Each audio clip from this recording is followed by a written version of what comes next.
Good morning, all of you. I welcome you all to Ansarkari, and I hope that you all must be doing super great. So, today we are going to discuss the important developments for 6th of January 2023. So, the first article says that Supreme Court thwarts the eviction from railway land in Haldwani. So, the problem is that there are illegal settlements on the railways land in Haldwani region, and Court says that some residents they have been living there for 50 to 70 years and you cannot uproot them overnight.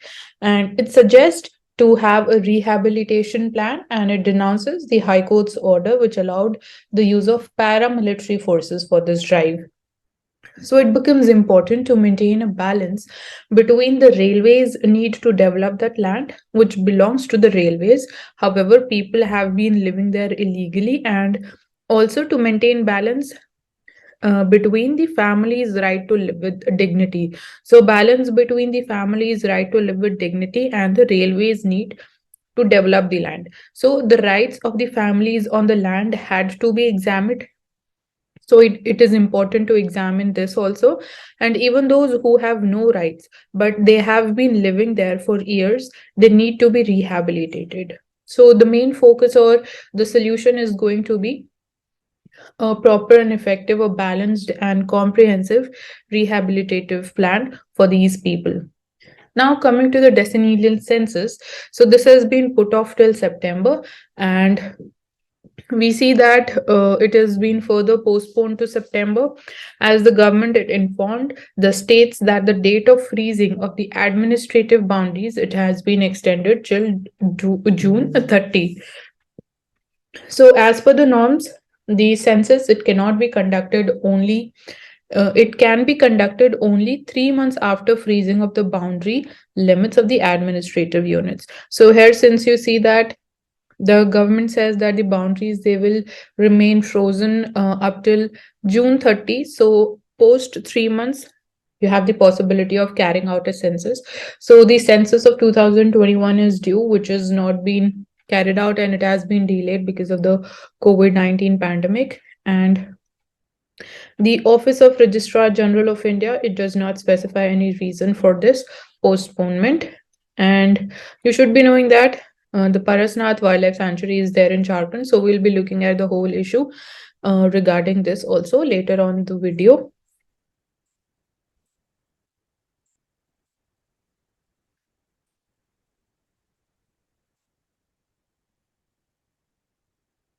Then we see that Tirupati is to have the largest liquid waste treatment plant, and it will be based upon the phytorid technology. So this becomes important, and the water it will now be treated before being let into the tank. And phytorid technology it has been developed by the CSIR's National Environmental Engineering Research Institute, that is NERI. So after the wastewater, it is treated under the sedimentation process to eliminate the solid matter. The same is made to flow in a serpentine motion into a subsurface chamber containing numerous barricades, while saplings are planted atop on a porous medium containing gravel and stones. So it is here that the organic matter will get eliminated, and later the water is made to pass through activated carbon filter to bring the biochemical oxygen demand to 5 mg, which is going to be much lower than the national standard of 10 mg. So you should be knowing what is the biochemical oxygen demand, and then that phytorid technology it has been developed by CSIR's NERI Institute, and the process is cost effective and it involves no operational hazels. It leaves a smaller footprint and emanates no foul odor. So that is about this technology. Then we see that Asian elephant has lost most of its optimal habitat in Nilgiri Reserve. So Nilgiri Biosphere Reserves, it includes a lot of sanctuaries. So you can find out about the details of all those sanctuaries. So I can tell you that this Biosphere Reserve, it is there in 3 states, which includes Tamil Nadu, Kerala, and Karnataka. And we see that the endangered Asian elephants, they have lost most of its optimal habitat. So we are seeing decline in the optimal habitat for the endangered Asian elephants. and they prefer the flat terrain that is easily negotiable. So that is, we can say, from the perspective of Asian elephants and the loss of their habitat. Now we look at India-Nepal relations. So India is used to dealing with the political instability in Nepal and the frequent changes of the government there, and even reputedly anti-India or pro-China leaders heading the governments. So its focus, basically India's focus for many years has been on non-partisan support for inclusive economic development, interdependence, communication links, people-to-people contacts, and building on compulsive logic of economic complementarities. And especially when we talk about economic complementarities, so our main focus is hydropower generation, where Nepal has huge but largely unexplored potential. And public opinion in Nepal is now also alert about the reality of Chinese intentions also. So we have, we can say, a fear that China might increase its, we can say, developmental role in Nepal. So, but the people of Nepal, they are now more alert about the reality of Chinese intentions and the risk of falling into its debt trap and the limitations in terms of the Chinese capacities in comparison to India's. So, more aware, we can say, citizenry of Nepal, and China's image itself has taken a huge beating because of the current COVID-19 tsunami. And India, however, it cannot be complacent. So, traditional writings such as the 1950 India Nepal Treaty of Peace and Friendship and the border issue need not be kept festering, but we should be, these two issues, they need to be sorted out in an open and transparent manner as soon as possible. So, diverse but balanced and constructive approaches to India Nepal relations will contribute to a clearer understanding of the past, better awareness of present trends, and new roadmaps for substantive upgrading of ties in the years to come.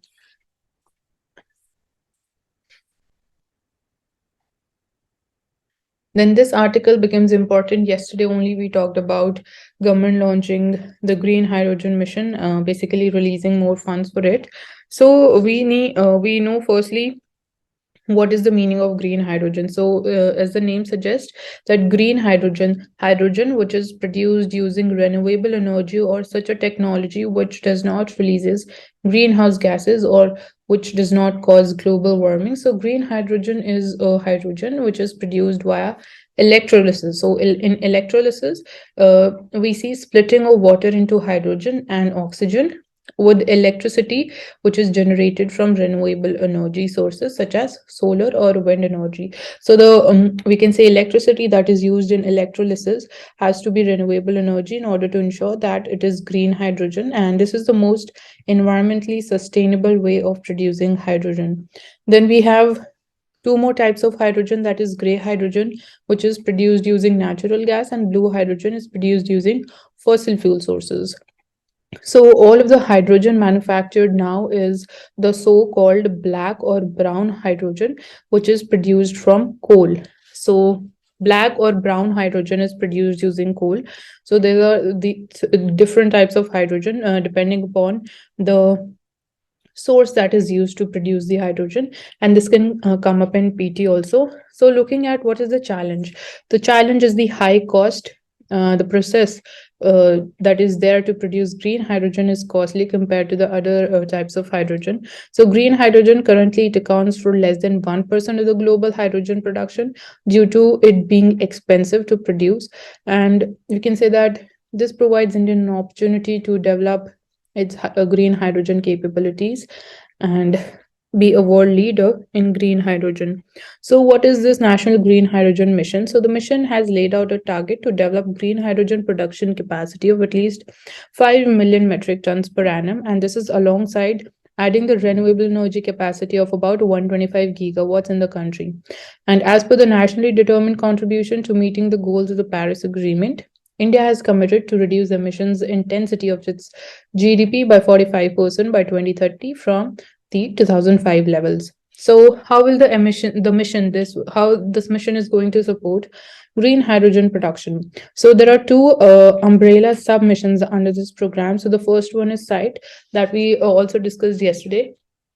So, SITE stands for Strategic Interventions for Green Hydrogen Transition Program, and it will fund the domestic manufacturing of electrolyzers and produce green hydrogen. And the second sub program is going to be the pilot projects in emerging end use sectors. So, promoting use of green hydrogen in end use sectors and production pathways, and states and regions capable of supporting the large scale production or utilization of hydrogen, they will be identified and developed as green hydrogen hubs. So these are two submissions under this major program of green hydrogen mission.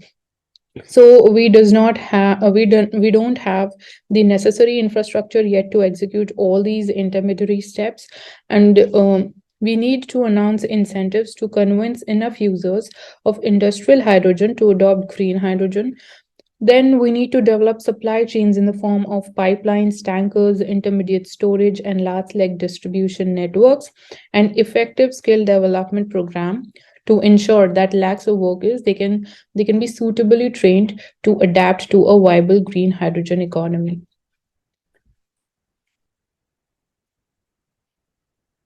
Then, as we were talking about the Parasnath projects, so following protests by the people, by the Jain community center, it stops this Parasnath project that was there in the state of Jharkhand. So there had been organized protests by members of the Jain community in several parts of India following a long-standing proposal by the Jharkhand government to develop the hill for tourism. So the center withdrew the permission for the tourism and ecotourism activities in the vicinity of this Parasnath Wildlife Sanctuary in Jharkhand, and the location is of significant religious importance for the Jain community. And the center declared the area an eco-sensitive zone in 2019. So, what is eco-sensitive zone? A zone which is according to the provisions of the Environment Protection Act. It acts as buffer zone surrounding a protected area. So while protected zones, they permit almost no activities. However, eco-sensitive zones under clause 3 of this Environment Protection Act, they are allowed to promote tourism provided a master plan is there, specifying which all activities are permitted.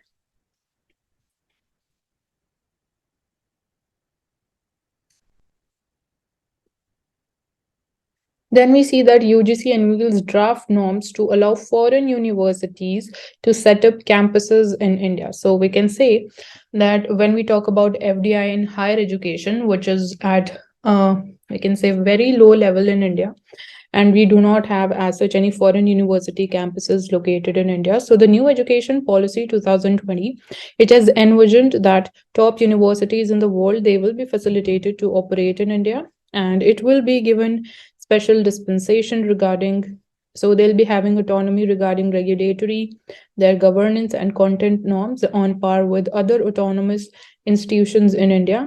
And the initial approval will be for 10 years, which can be extended later on. And institutions, the foreign higher education institutions, they will also be allowed cross-border movement of funds and maintenance of foreign currency accounts, mode of payments, remittance, repatriations under the FEMA Act of 1999. And the UGC, it should ensure that there is equal amount of academic, administrative, and financial autonomy to the Indian universities as much as that would be available to the foreign universities in order to establish a level playing field to ensure progressive competition. So this is a welcome step, and let's see how things are going to unfold. So Taliban to sign oil extraction deal with a Chinese firm and to extract the oil from the Amu Darya basin. So find out the location of the Amu Darya basin on map. Then Amazon job cuts to exceed 18,000. So we can say these are some of the initial signals towards the impending recession that we talk about.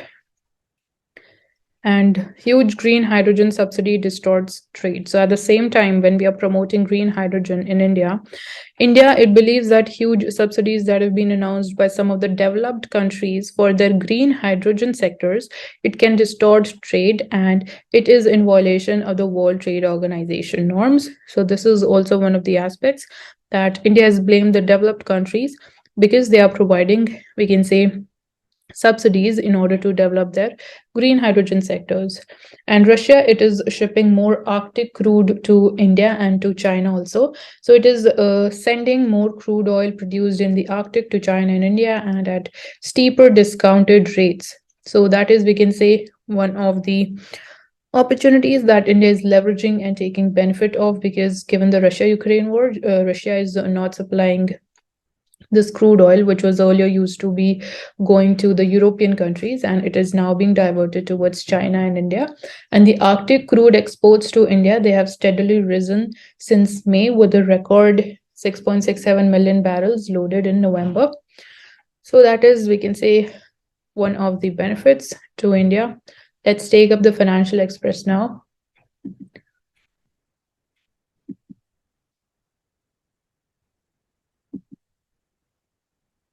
So in Financial Express, firstly, we'll be looking at this advertisement, which is regarding the state of Uttarakhand.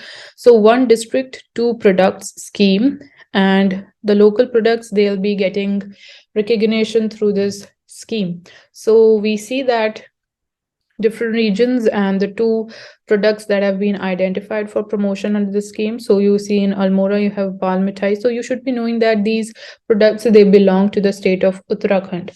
So you have tweed, then you have copper products, apron craft, then you have cholai products, you have herbal products, wooden craft, rose water, iron based products, honey, then we have mentha oil, red rice, bakery products, and moonj grass products. So all these come from the state of Uttarakhand and they become important for prelims.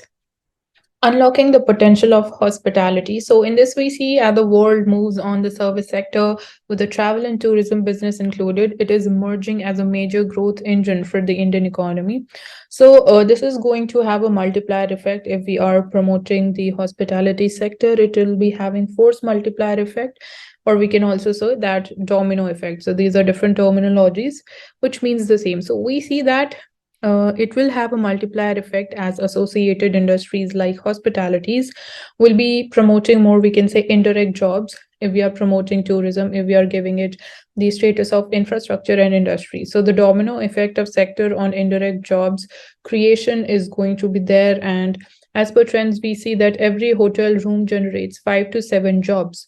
And as per the latest World Travel and Tourism Council report also, we see that the sector is expected to create nearly 126 million new jobs globally within the next decade, with at least 20% coming from the Indian subcontinent. And we also have a dream of making this sector a $1 trillion of the total worth of the sector by 2047. That is when India will be achieving 100 years of independence. And a good start or how as to will be going to promote the sector is by according this sector the infrastructure status, and which will incorporate that it will be provided with incentives, it will be given some regulatory ease, cheaper loans, tax concessions, and contributing to a cycle of attracting more investments, and also giving the sector industry status at the state and the union territories level and augmenting the infrastructure growth, which also have a much needed positive impact.